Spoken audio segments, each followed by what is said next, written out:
guys, my name is Glowbern and welcome back to my channel GoGrowGlowbern. In this channel I share travel vlogs around Perth, Western Australia, and hopefully in the near future Australia in general. So if you enjoy those types of videos, please subscribe in the button down below and don't forget to click on that notification bell so that you are notified as to when I upload. I usually upload every Wednesdays.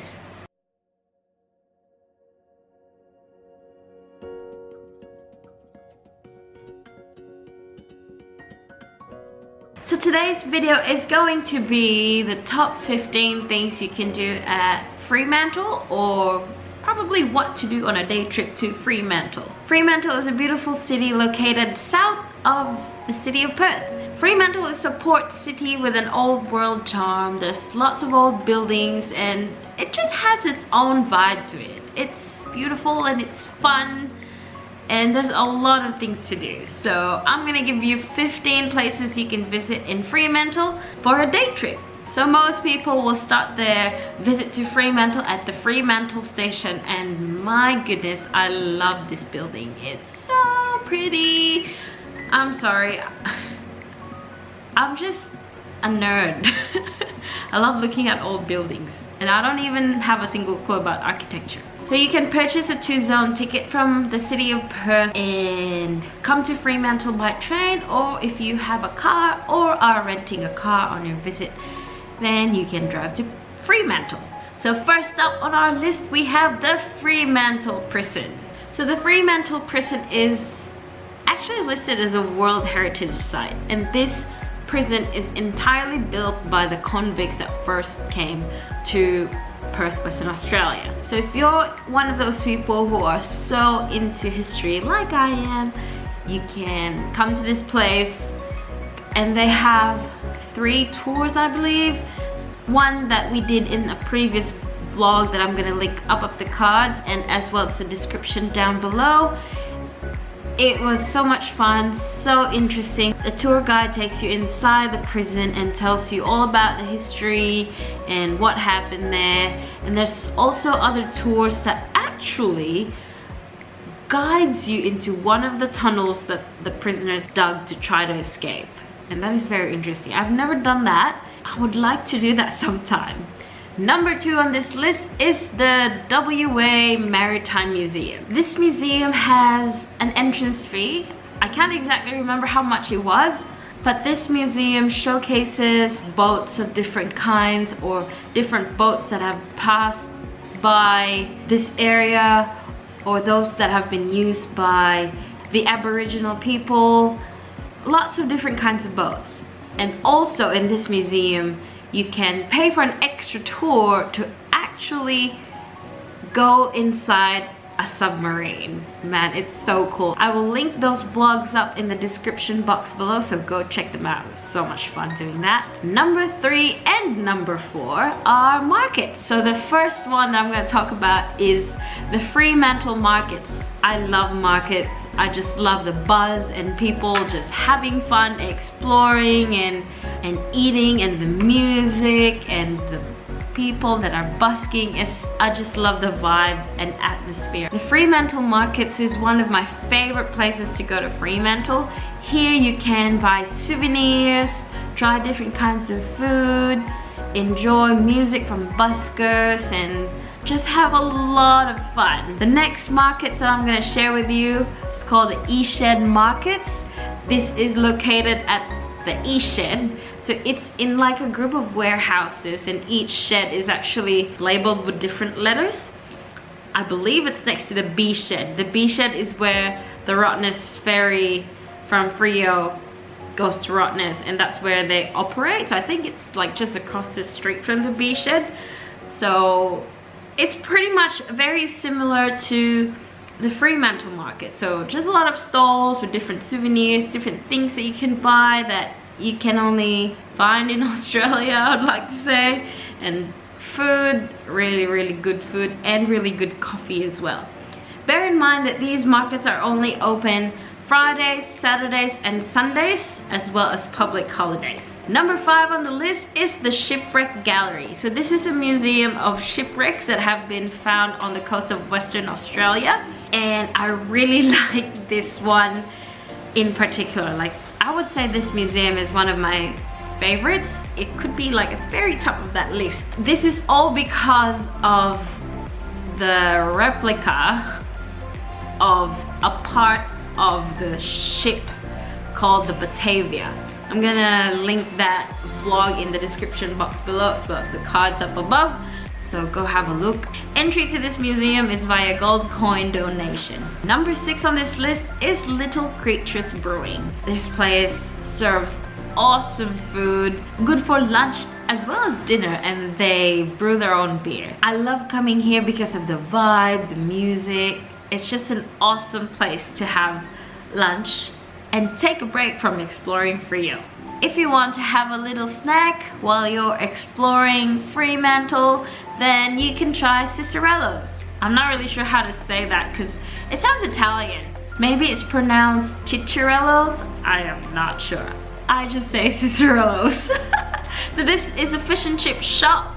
Well, maybe not a shop because it's actually a big restaurant. So maybe it's like a fish and chip restaurant. So if you fancy fish and chips, or you just want a little snack from exploring the surroundings, then Chiarellas is a good place to go. They also serve gelato, so I guess this place is Italian. Don't take my word for it though. Number 8 on this list is the Roundhouse. Now this place is actually the first jail in Fremantle that was also built by convicts. So before the Fremantle Prison was built, this was the first jail that the convicts built themselves and held in. You can also explore the inside of this jail via gold coin donation, and there's a lot of exhibits and tidbits of history about this place as well. Because it's next to each other, I'm gonna put number 9 on this list as the Whalers Tunnel. This is directly below the Roundhouse, and this was used during the times when whaling was such a big thing, where the people who lived in this town at that time were whaling to get oil from the whales and to pretty much make a living. I mean, it's such a bad part of history, but I guess history is there for us to learn from and not commit the same mistakes again. It's not a very long tunnel and it comes out to Bathurst Beach. So I guess that brings us to number 10, Bathurst Beach. So this is the beach that you can see behind Chiarellas, or if you just go down the docks, that's Bathurst Beach. It's a really nice beach, and there's a couple of restaurants where you can dine and enjoy the view. And some of these restaurants actually even offer for you to sunbathe or like lie down on a sunbed with cocktail in hand and watch the sunset. It's really nice. Number 11 is the Bon Scott statue. Bon Scott is an Australian singer and songwriter and is best known as the lead vocalist of the famous band AC/DC. So if you're a fan, then this is definitely a must-see. Next on the list is the Rainbow Craze. This is such a beautiful place. It's situated on a park on the side of Canning Highway, and it's just a bunch of crates shaped into a rainbow with the colors of the rainbow. It's such a beautiful art installation, and I would say it's a definite must-see. Next up, we have the Esplanade Park and the Ferris wheel. This park is just across the street from Little Creatures Brewing, and you can see the big Ferris wheel over there. You can go have a ride during sunset. Graham and I did that in one of our vlogs to Fremantle. It was such a good experience for me. There's just something about seeing the whole place from a bird's point of view, you know, like high up above the sky, and doing that, especially during sunset, it's actually really breathtaking. And And on the Esplanade Park as well, you can relax, bring your own picnic blanket. There's a playground, there's even a skate park. There is even a parkour training area, and you can probably sign up as well if you would enjoy that kind of sport.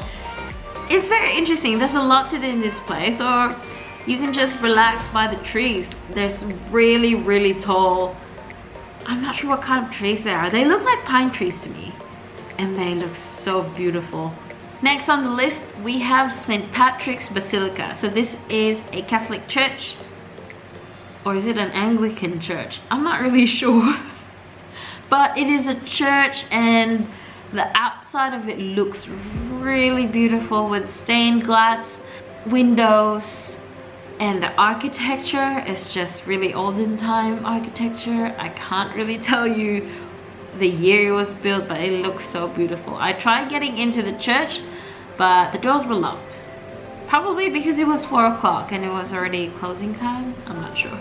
And last on the list, we have the North and the South Mall Lighthouse. If you enjoy fishing, this is actually a good spot because it actually goes out into the sea, further out into the sea, and lots of people were fishing when we visited this place. You can easily search for them on Google Maps, is what I did, and it was actually such a good walk. It was quite far out, like out into the ocean. You're not walking on a wooden jetty or anything. It's concrete, so you can actually drive there if you're bringing your car with you. And they're kind of cute because these lighthouses are colored green for the south one and red for the north one, which is interesting to me. They're not very tall lighthouses. And that brings us to the end of this list. Thank you so much for watching, and I hope this helps you plan your trip to Fremantle. You can do Fremantle in maybe 1 to 2 days, as this is quite a long list, or you can pick and choose which ones interest you most. Please give this video a thumbs up if you enjoyed it, and leave me a comment down below which one of these places sparks your interest the most. Thanks so much once again, and I will see you next week for another video. Bye!